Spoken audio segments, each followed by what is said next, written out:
Hello everyone, and welcome to the Narcissistic Abuse Recovery Care Network. I'm Dean, the host of this channel, and I'll be taking you on a journey through narcissism and understanding the narcissist. Today I'm going to be presenting episode 48, which is entitled The Proliferation of Narcissism in Today's Society. So there will be two parts to this episode. Part 1, the title of part 1 will be The State in Society, and part 2's title will be The Root Causes. So let's get right into it here. Narcissism is a rampant disease in our modern culture, the ego being out of control with many under the spell of the self. We are among the lost souls surrounded by the derelict individuals who seemingly are lost within themselves and unaware or unaffected by those around them. It seems you don't have to look very far to find a narcissist lately. They are rampant among celebrities and just generally everywhere, it seems. In our workplaces, in our government, amongst our friends, even people in our families, and people who we love and have love relationships with. My most recent narcissist was a friend I had known for more than 15 years. Never in that time did I suspect that she would behave with me the way she has behaved with me the past 4 years.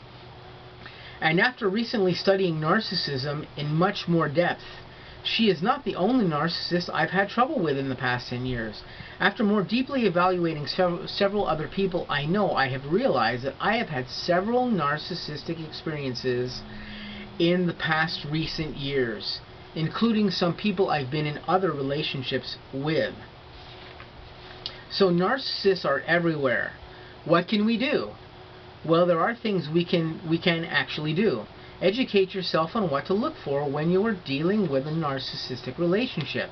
Be it a friend, a lover, a business partner, or anyone around you, be aware of the signs. Be diligent. If something doesn't feel right, it's probably not. Here are some of the signs you may be dealing with a narcissist or a narcissistic type individual.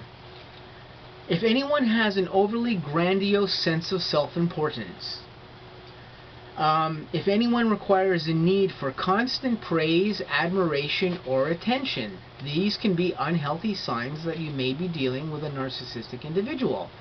Someone who has an unbalanced sense of entitlement. Someone who exploits others, especially if they lack guilt in doing so. Someone who is frequently demeaning those around them or others, or bullying others, or talking ill of other people. Somebody who lives too much in a fantasy world. If you find that you're dealing with somebody whose life kind of revolves a lot around the fantasy world and not real reality, this can be an indicator that you may well be dealing with a narcissist as well too. One of the things that happens with narcissists is that because of the abuse that they've endured when they were younger, this has caused the mind to go into kind of like a stasis state where it hasn't really evolved emotionally beyond, let's say, the age of 8 or 10, because the child, when they were receiving abuse, their mind has just locked themselves into that state of emotional evolution at that time, and narcissists' minds don't evolve much beyond that. So very often narcissists live in a fantasy world where a lot of their life revolves around existing in a conscious state where they don't have to deal with all of the very bad things that have gone on with them in their lives. So they exist kind of in a fantasy world. And these are one of the things also that you sometimes have to look out for with a narcissist. Difficulty with attachment in a healthy manner.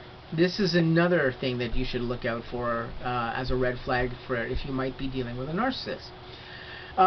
Any type of identity disturbances, i.e. the person suddenly seems to behave differently with you. They have a romantic interest with you in one day, and then the next day they're just friends with you. Being angry or upset with you for no apparent reason, that can be a display that they have problems with balancing their emotional states, or that they just have unbalanced behavior in general. Displaying emptiness in emotional matters, being uncaring or unconcerned about fellow human beings. being self-absorbed, having dysregulated emotions or dysregulated emotional state. All of these things can be things that you need to watch out for, and could be indicators that you might be dealing with a narcissist. These are all considered to be quite large red flags, and things that we should always be looking out for when we are dealing with somebody, because they could be actual things that that indicate that you are dealing with a narcissist. So this has been part 1 of episode 48. I'm going to tell you guys, just stay tuned for part 2, which of course part 2 is entitled The Root Causes, and in part 2 we will get into some of the more specific root causes of narcissism, and how they basically present themselves to people, and what causes the narcissist to present these things to people. So I'm going to say good day to you guys. I hope you guys have a great rest of your day, and I'm going to catch you in some upcoming NARCN episodes. Stay tuned to this channel. I'll have some new content ready for you and posted very soon.